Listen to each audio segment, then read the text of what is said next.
Assalamualaikum warahmatullahi wabarakatuh. Kenalkan, nama saya Muhammad Haika Fadalimani dari kelas C di matkul Sejarah Peradaban Islam.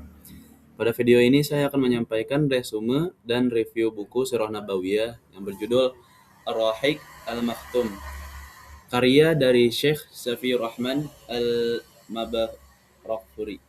Itu seorang ulama muslim. Buku ini merupakan salah satu karya Sirah Nabawiyah yang paling masyhur dan banyak digunakan sebagai rujukan dalam kajian sejarah Islam. Untuk identitas bukunya itu jadi dari judul buku itu Ar-Rahiq Al-Maktum, itu adalah Sirah Nabawiyah, penulisnya Syekh Safiyur Rahman Al-Mabarakfuri. Penerbitnya kalau dari Indonesianya tuh Pustaka Al-Kautsar atau Jabar. Untuk jumlah halamannya ada kurang lebih 600 halaman tergantung edisi. Untuk resume buku Al-Rahiq Al-Maktum membahas sejarah lengkap kehidupan Nabi Muhammad SAW secara kronologis, sistematis, dan berbasis sumber-sumber sejarah Islam yang kuat. Dari yang pertama ada kondisi Jazirah Arab sebelum Islam. Pada bagian awal penulis menjelaskan kondisi Jazirah Arab sebelum datangnya Islam. Masyarakat Arab saat itu hidup dalam keadaan jahiliyah, ditandai dengan penyembahan berhala, ketidakadilan sosial, peperangan antar suku, serta rendahnya kedudukan perempuan. Penulis menegaskan bahwa kondisi ini menjadi latar penting diutusnya Nabi Muhammad SAW sebagai pembawa risalah tauhid dan pembaruan moral umat manusia. Lalu yang kedua, menjelaskan tentang nasab, kelahiran, dan masa kecil Nabi Muhammad SAW. Di buku ini kemudian membahas nasab Rasulullah SAW yang berasal dari suku Quraisy, kelahiran beliau di kota Mekah, serta wafatnya ayah dan ibu beliau pada usia dini. Nabi Muhammad SAW tumbuh sebagai yatim piatu dan diasuh oleh kakeknya Abdul Muthalib, kemudian oleh pamannya yaitu Abu Thalib.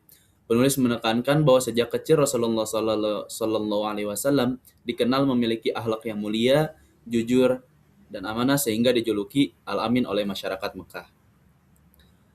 Lalu yang ketiga, ada masa sebelum kenabian. Pada fase ini, penulis menjelaskan kehidupan Rasulullah SAW sebelum diangkat menjadi nabi, termasuk dari aktivitas berdagangnya, pernikahan dengan Khadijah radhiyallahu an, serta kebiasaan Rasulullah menyendiri dan bertafakur di Gua Hira.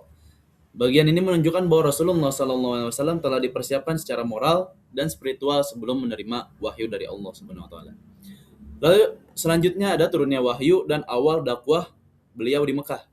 Penulis menguraikan secara detail peristiwa turunnya wahyu pertama melalui malaikat Jibril serta reaksi Rasulullah SAW dan Khadijah atas peristiwa tersebut.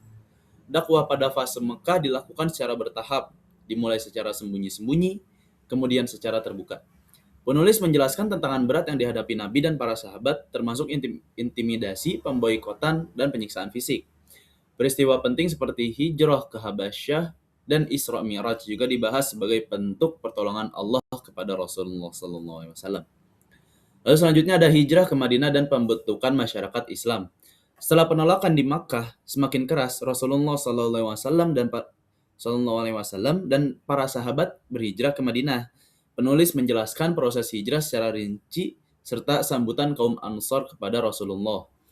Lalu di Madinah, Rasulullah membangun masyarakat Islam dengan mempersaudarakan kaum Muhajirin dan Ansor, mendirikan Masjid Nabawi, serta menyusun Piagam Madinah sebagai dasar kehidupan bermasyarakat yang adil dan juga toleran. Lalu lanjut ke pembagian peperangan dan strategi dakwah. Buku ini juga membahas peperangan besar seperti Perang Badar, Perang Uhud, Perang Khandaq, dan perang-perang yang lainnya, termasuk sebab terjadinya, strategi yang digunakan, dan juga apa hikmah dari setiap peristiwa yang terjadi. Selain peperangan, penulis juga menyoroti perjanjian penting seperti perjanjian Udaibiyah yang menjadi titik balik dakwah Islam hingga terjadinya Fathu Mekah. Lalu di tahun-tahun terakhir dan wafatnya Rasulullah, pada bagian akhir penulis menjelaskan Haji Wado, khutbah perpisahan Rasulullah SAW, serta wafatnya beliau. Penulis menekankan bahwa Rasulullah SAW telah menyempurnakan risalah Islam dan meninggalkan Al-Quran dan juga Sunnah sebagai pedoman hidup untuk umat manusia ke depannya. Lalu untuk review dari buku ini, menurut saya buku Ar-Rahiq Al-Maktum itu sangat layak ya untuk dijadikan rujukan utama Sirah Nabawiyah karena penyajiannya itu runtut, terus juga mudah dipahami dan juga objektif. Jadi buku ini juga tidak hanya menyampaikan fakta sejarah, tapi juga menggambarkan keteladanan Rasul dalam akhlaknya, lalu dalam sikap berdakwahnya, dan juga sikap kepemimpinannya. Kelebihan buku ini adalah kelengkapan materi dan juga kejelasan alur sejarah. Jadi kayak nggak langsung lompat kemana-mana, tapi dijelaskan dulu. Lalu kekurangannya ada jumlah halaman yang cukup banyak, jadi perlu waktu yang lebih untuk membaca. Namun hal tersebut memang sebanding untuk kualitas dan juga kedalaman isi buku. Demikian resume dan review buku Al-Khariq Al-Maktum Sirah Nabawiyah. Semoga video ini dapat menambah pemahaman kita tentang Sirah Nabawiyah dan keteladanan Rasulullah sallallahu alaihi wasallam. Sekian dari saya, wallahul muwaffiq ila aqwamit thoriq. Wassalamualaikum warahmatullahi wabarakatuh.